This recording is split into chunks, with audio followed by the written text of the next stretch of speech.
So as you know, I am an old man, and I love learning about things that are going on in the more modern world. Kristen Messerly, Executive Director, First Home IQ, and I don't think, my IQ on a first home is going to be very, very old because I bought my first home. Don't laugh, Kristen. It was in 1984. Wow, that was before I was born. That doesn't surprise me. Before a lot of people were born. And it wouldn't surprise you then to know that I paid 18% interest. Oh my gosh. Wow. 18%. That's so wild. Now, you do a lot of research and studies with the Millennials and the Gen Z. Yeah. What would most of them be saying if we said that interest rates today are 18%? I think that would be shocking. I don't think people know this, that they ever were that high. I mean, I don't know if I knew that high. I know it's in a history book somewhere. Yeah, exactly. Crazy. Yeah. But I love the idea because, you and I were at a conference just recently, and one of the keynote speakers came out and made a comment, and it's appropriate for you. So her comment was that it doesn't matter what I think of the data, it's data. Right. It's research. So you can interpret how you want, but here is the research. Mm-hmm. And you have a lot of that. Yeah. I've spent most of my career doing research on the next generation and their home buying preferences and thoughts and feelings about all of it. How'd you decide to get into that? I don't know. I think I was very curious. I started my career as a social worker and I started doing a lot of education, but I needed to make a living and that was not doing the job. So I started getting some gigs, doing some speaking, but like on the next generation. And I thought I need some things to speak about and some things to tell people about. So I started surveying and that's when, my entrance into the research side of things. So just for the fun of it, how does that work? I mean, do you just pick up a phone and call these? Like you said before, 1,000 people.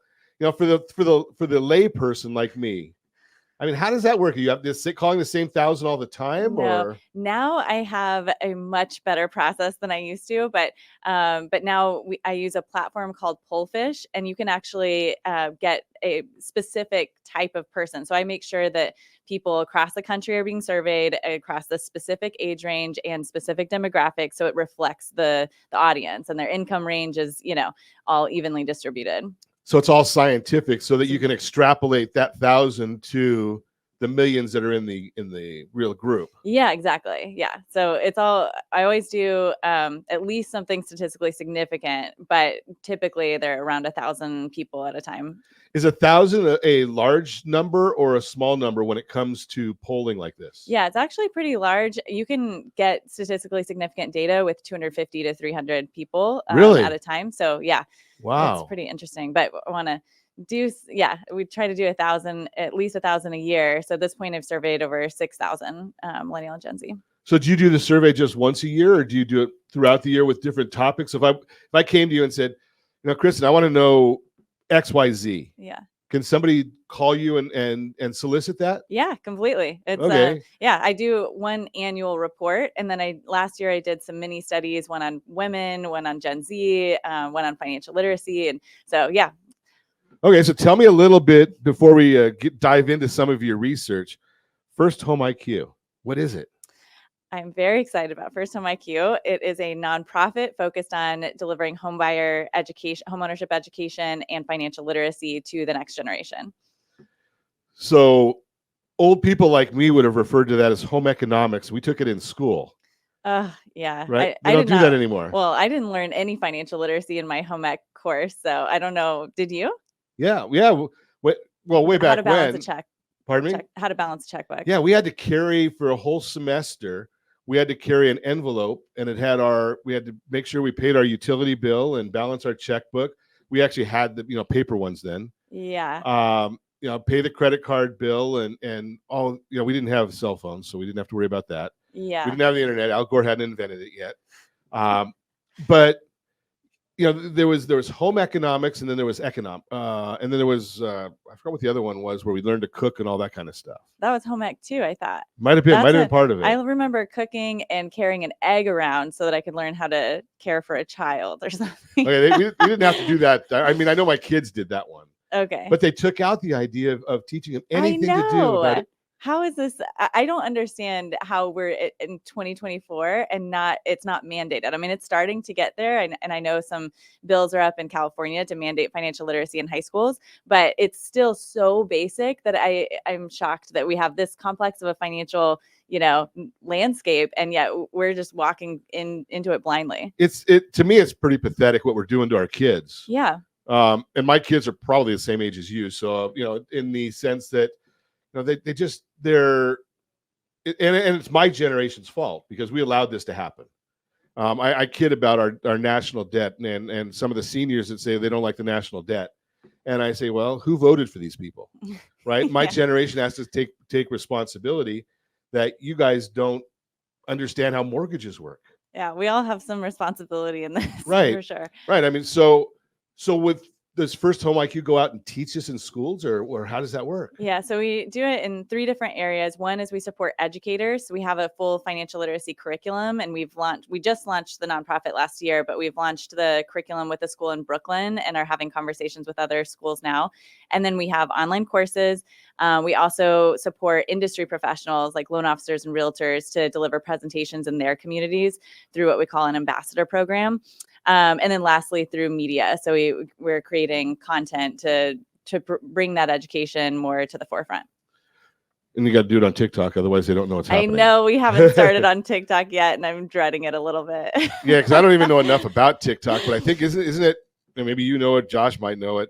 Isn't it just short little clips or something? Yeah, it's very short form. So learn about people quick. Learn about a mortgage in 1 minute. Yeah. And I mean, it's crucial that you do that.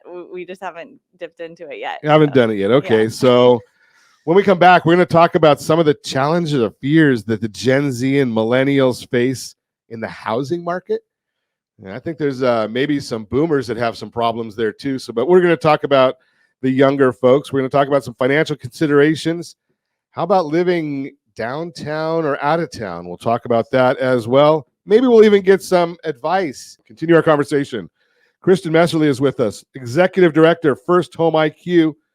She's the smart one in the room, so she understands. She's done all this research, so she knows what the millennials and Gen Zs are telling her about real estate, finance. Do the younger generations, do they recognize their own ignorance? Yes, actually, half say that they don't feel confident in their knowledge of buying a home, which I would say should be low. So I don't know if they all are recognizing that.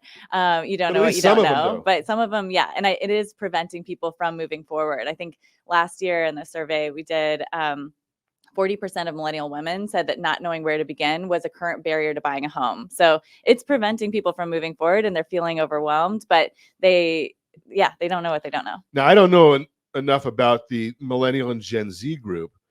In my group, if my wife doesn't understand it, we ain't doing it.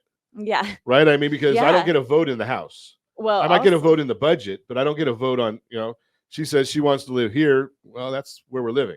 Also, millennials and Gen Z in general are not wanting to put their trust in an expert. So that was one of the things that's come up consistently in these surveys is that over half say that they don't feel they can trust loan officers to help them make smart decisions about their future. And the same thing is, across all sectors. It's not just lending. It's, if you look at media, government, healthcare, whatever, we're losing some trust, So where are the millennial and Gen Zs going to get that education if they're not going to trust the experts? Well, they go to social media. Actually, what's really interesting, this year we saw that, friends and family is where people go number one to learn about information about buying a home or personal finance. Not surprising. That was 75%, I think it was. And then right below it was video. Like 73% said that they go to video to learn about this. And but who do they think are making the videos? I know. But I think it's a combination of experts. It's like, okay, I'm going to take pieces from here, TikTok, whatever. And then I want to make a smart decision for myself. So it's not a bad thing, that we're like moving towards this customer empowerment. The problem is the consumer doesn't feel confident. So then they're just overwhelmed and, not moving forward. And the irony is those that study this a lot, which, I study it as much as anybody, you realize that some of the stuff you see on some of these social channels are not accurate. Yeah. And they're not learning what they need to know. So we did a We have a first home IQ quiz that kind of measures your understanding of buying your first home. And the average score across all ages is 57%. So, and it's 20 questions, and so, people don't know. And that's not even accounting for whether they were a first time home buyer or not. So we're going to get that quiz from you. Yes. Yeah. Would love everyone to take the quiz. So, and we'll put that in the show notes so you can get it, because most people aren't going to remember where to go to get it, but we'll put it in the show notes. Okay. And we'll see how many people actually just go and take the quiz. Yeah. Well, can I say where it is right now? Sure. Go ahead. Okay. firsthomeiq.com/get-my-score, or even on the homepage, just click take the quiz. Okay. But you go to firsthomeiq.com. Okay. So firsthomeiq.com/get-my-score. Yeah. Okay. So go there and do it, and share the score. You know what I might do? I might have fun with this, Kristen. Ooh, great. So let's see. It means more work for Josh, but what the heck? So what we need to do, Josh, is we need to figure out how we can people share their scores with us. We'll create a little landing page or a little website for it, and the people that'll take the quiz, maybe we'll give you 2 weeks to do it. We're going to set up a commercial, and the winner will get a trip to. Do we have Cabo in there? I know Cabo or Cancun. We have one of them. We'll give away a trip to Cabo or Cancun. One of them. Really? Yeah. Oh my God. We're gonna give away a trip. Now you don't have to, I don't care what your score is. That's for you. And then maybe you can go to you said you have some of the educational material on the website? Yeah. Whenever you take the quiz, then you can access a free course. We have courses from basic money, credit, debt management, all the way through how to buy your first home. Okay. So what we'll do is we're going to figure out a date that will stop this, and maybe we'll have you come back. Oh, that'd be so fun. And we'll put it on our Wheel of Fun. And it looks just like a Wheel of Fortune, but and we'll select somebody to get a trip. Okay, great. Yeah, that's so fun. So at the end of the quiz, you can put in, it's optional to put in your email address. The only thing we'll send you is information about the course, and that's it. But yeah, then we could also track who takes the quiz from you. Sure. Well, so we'll get that set up, and make sure that we have that quiz available, because it's not, we started Ron Siegel Radio in 2010 with the idea of educating, right? It's not, if I told you that we made money on the show, I'd be lying. So it's not what it's about. It's about educating. And you've got a lot of great material to help educate. Yeah, we do. And my guess is that even some of the boomers and old people can learn, just because. Is it geared? How young can you be to benefit from this information? Yeah. So actually, we started designing the materials for as early as 16. It was 16 to 25. And then we realized that everybody needs this. So, I mean, even the average score of our first home IQ quiz for 45 years and older, I think it was like 67%. So it's still not great. Wow. Maybe I better not take this thing. Yeah. Josh, we're going to have to do this, skirt around it. I think you'd do okay, but yeah, then our materials we designed for a younger audience, but it's because it's engaging, it captures people's attention, it's quick, there's lots of quizzes throughout. So it works well for anyone. People in my friends that are 30s and 40s have been enjoying the content too. So did they tell you what their scores were? Yes, they're all pretty bad. Are they really? Yeah. Okay. Like, have you not been listening to any of the things I do? But yeah. Well, that's something that's my family too. They ignore me all the time. Yeah. So we've got that in common. Yeah. So technology is, from what you've said, that's the key to it right now.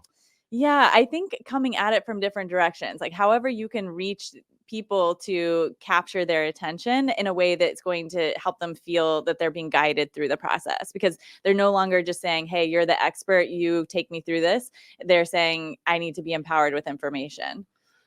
But and they don't want firsthand information though. Will they go to webinars, seminars? They will. Yeah. They will. Webinars still are an area that they find useful. That's not an intimidating environment. I think they like to sit back as an observer, and they don't necessarily want to be, chiming in. So they can go on a Zoom call as anonymous. Yeah. And not have it as combative or I don't know if you know the right word. What the heck? But, yeah. But the irony is then the information has to be formatted for every platform. Exactly. I was going to say they might not show up live, but they are going to, people do watch the content. So it's just important that you, take segments of it, put it on different channels, put the whole thing on YouTube and then make that available. So, and this is what I was starting to say in the first segment, and I'll just say it quickly because I can, and Josh already gave me the wrap for this segment, is can't go to MySpace anymore. I know. I loved MySpace. Well, you really go back there. I do. Yeah, that was my first social media platform. So MySpace, and so wonder what the next one's going to be, because the old people are starting. Maybe some of the old people go to TikTok, and we know that the young people don't want to be where the old people are. Yeah, maybe so. Maybe we'll have to figure out where they're going next. Yeah, something else. Josh, do you have it down pat yet? Which is the next one? I mean, we went from Facebook, and then the old people got there, and they went to Instagram, and then the old people got to Instagram, and they went to TikTok, and I know, yeah, that's how it goes. We'll have to see what's next. Someone's got to create it. You're listening to Ron Siegel Radio, discussing your real estate current events and the financial markets. When we come back, borrow smart and more with Kristin. We're going to learn more about what's going on with the millennials and the Gen Zs. First Home IQ. We'll talk about that more. Continue our conversation this morning. Kristen Messerli is with us, Executive Director, First Home IQ, chatting about educating and understanding the Gen Z and the millennials. So what are their preferences?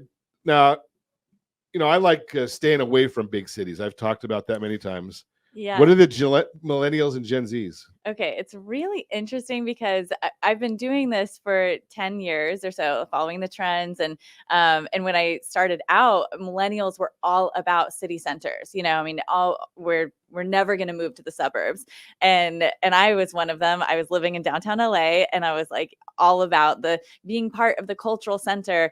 And then COVID hit, and also millennials got a little older, and they realized having a family in downtown is difficult. And anyway, we wanted more space. So concrete playground is not shocker. Fun. Let's go out and play football in the middle of Olympic Boulevard. Yeah. Everyone said, when you get older, you're not going to want this. And I was like, no, you don't get it. But we did eventually decide we wanted to live in the suburbs. Gen Z is not following millennials, and they are starting from the beginning saying, we're not that interested in, at least half of them are saying that they want to live in the suburbs. So they want to start in the suburbs. At least they want to end up in the suburbs, that's where they want to live. Okay. So, and they're moving that direction. It's really interesting. Gen Z has a very different approach than millennials to housing, as well as like career. I mean, they're boundaried. They're a lot more financially conservative. It's very different from millennials. Are they getting in debt as much as the rest of us? No, they're more conservative with the debt. So yeah, that part's good. When we see right now that credit card debt is an all-time high, it's the older people that are getting into debt and not the younger ones. Yeah, I think younger people are getting into debt too, but there's more awareness around the fact that, credit cards are there's more awareness around it. So they're getting in debt, they just know it. As opposed to someone like me, I'm senile and don't know that I'm in debt. Okay. Well, what I think is interesting is like Gen Z with careers, for example, they at 5 p.m. and of course we're painting with a broad brush, but at 5 p.m. a lot of Gen Zers are like, don't talk to me. I'm off the clock, and now this is my time. And with millennials, they were like work-life integration. So we work all the time and we play a little bit all the time, and it's just all kind of a mix. And so that's an example of how Gen Z is just more conservative, I think. Now, in any of your surveys, do you look into those that want to go back to the office setting or a physical location to work as opposed to remote work, or have you not got into that yet? I haven't looked into that. That's a really interesting point to look into. I don't know. I'm a millennial, and my friends are millennials mostly, and we can't imagine going back into an office. It's a really hard once you've got the work from home, world. But I don't know what Gen Z is thinking. So interesting. That'll be just a question for you, for your next poll. Well, maybe we could throw some of those in there. Yeah. What about student loans? Is it a concern? Are they worried about them? Are they even paying them yet? Yeah, student loans are still a big concern. And it's the number 4 barrier to saving for a down payment. So it's still very high up there, and a big challenge. What does these surveys say about the young people their belief on how much they need for a down payment, or do they? Oh my gosh. Yeah, that's really interesting. I knew that people don't know you can put low down payment. But this survey we came back with 70%, almost 70% said that they thought you needed 10 or 20% down to buy a home.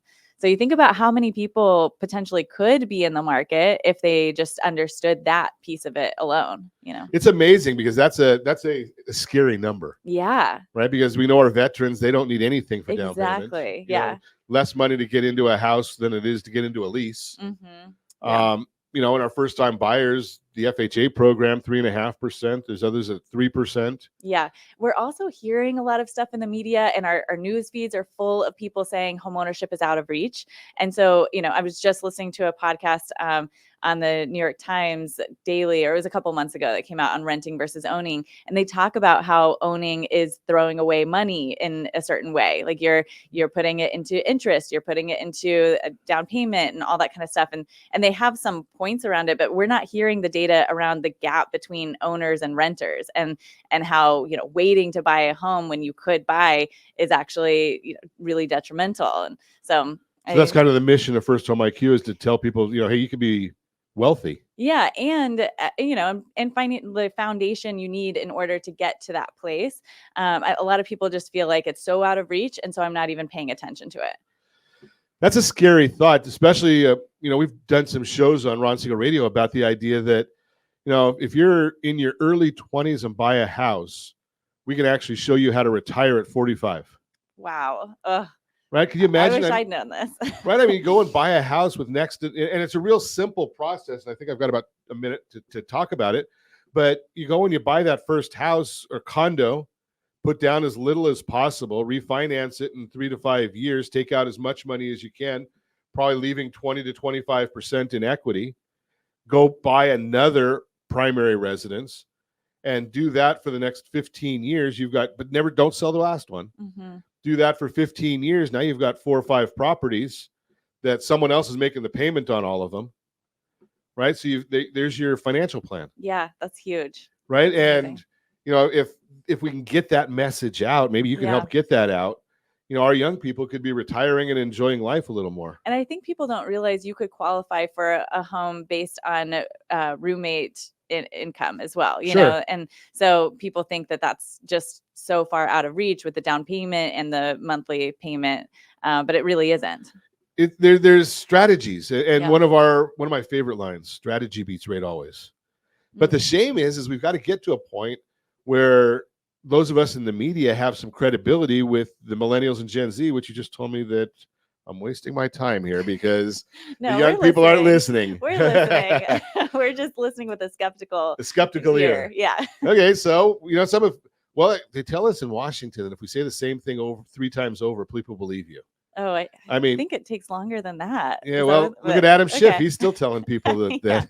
But that's a whole different story. I appreciate you coming in. We're going to have you come back and continue our conversation and try and get some education out to the younger people and help them accomplish the dream of home ownership and financial security. Yeah. I love the idea that you're teaching people. Thank you so much. Thanks for the opportunity to share that. And love what you're doing. And we're gonna get the information on how to take that quiz, how to maybe win a trip. You can reach me anytime.